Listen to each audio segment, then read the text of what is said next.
Hope you are at home curled up by the fire with a cup of something warm because it has been downright so cold. And there's also a lot of new pet owners out there. So we want to take a few minutes to learn about pet safety in these frigid temperatures. Well, joining us now is Scott Cromer, the Director of Outreach for Lifeline Puppy Rescue. And Chrissy has joined him this morning. How are you two? Staying warm, I hope? Yes, we are. Oh, it is cold out there. Well, we needed to have some cuteness in the studio. Scott, well, let's talk about the puppies you've brought today. Are they up for adoption? These guys are up for adoption. These little ones actually did not find a home this past weekend, so they're looking for homes. So if anybody's in the market, make sure to come check us out this Saturday or Sunday.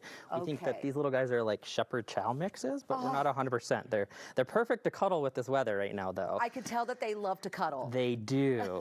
Which is a great thing right now. Well, what is the #1 thing new pet owners should know about pets and winter, specifically like the last few days? You know, it's really sounds really common, but if you're cold, then they're cold, and you need to bring them in. Okay. So dogs really can't, especially with this weather, spend too much time outside. And a lot of new pet owners really think because they're dogs that they're going to be accustomed to being out there, but that's not the case. Not a lot of dogs can really spend much time outside in this cold weather. So you got to just be cautious with it. That's so good to know. How long can pets be outside when it drops below freezing, like the temperatures we saw throughout the weekend? Yeah, so when it gets really cold, like what we're experiencing right now, basically all you want to do is kind of walk them out there, let them go potty, and then bring them back in. But if it's going to be that between that like 20 and below freezing, the rule of thumb is a dog can be out there for every 30 seconds for per temperature. So, you know, no more than like 10 minutes that a dog could be out there in those temps. And of course, you might have a husky that just loves the weather, so it always kind of varies from dog to dog.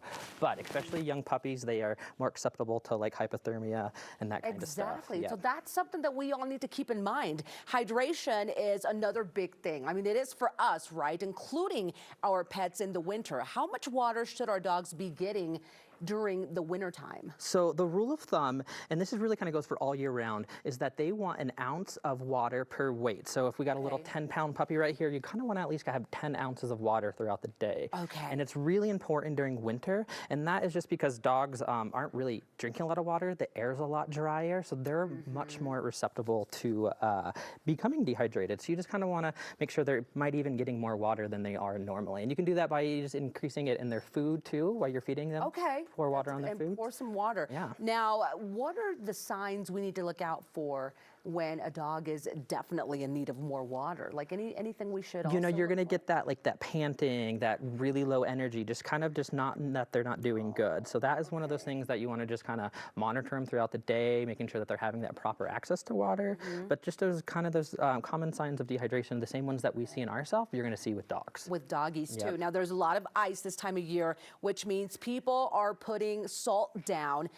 Is this safe for dogs, and why should we always think about our pets when doing this? So even they say the pet salt is not even sometimes safe. So it really is a lot of toxins in there for dogs. And you know, when you're out there and walking, it's not going to bother them too much. What you want to do when you get home is make sure that you wipe their paws down, or kind of give them a wash so they're not ingesting that later in the day.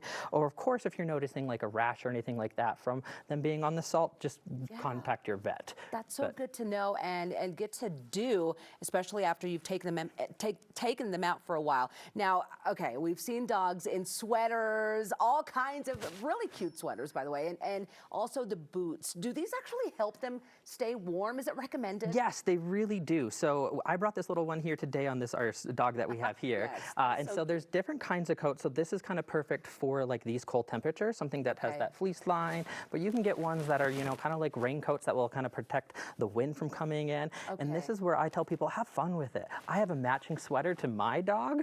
So, you know, go have fun with it. This is when you can have fun with the cold weather. They really need to be protected, and these things are important, so have fun with it. So they do help. You know, that's probably a question a lot of us have had at one point.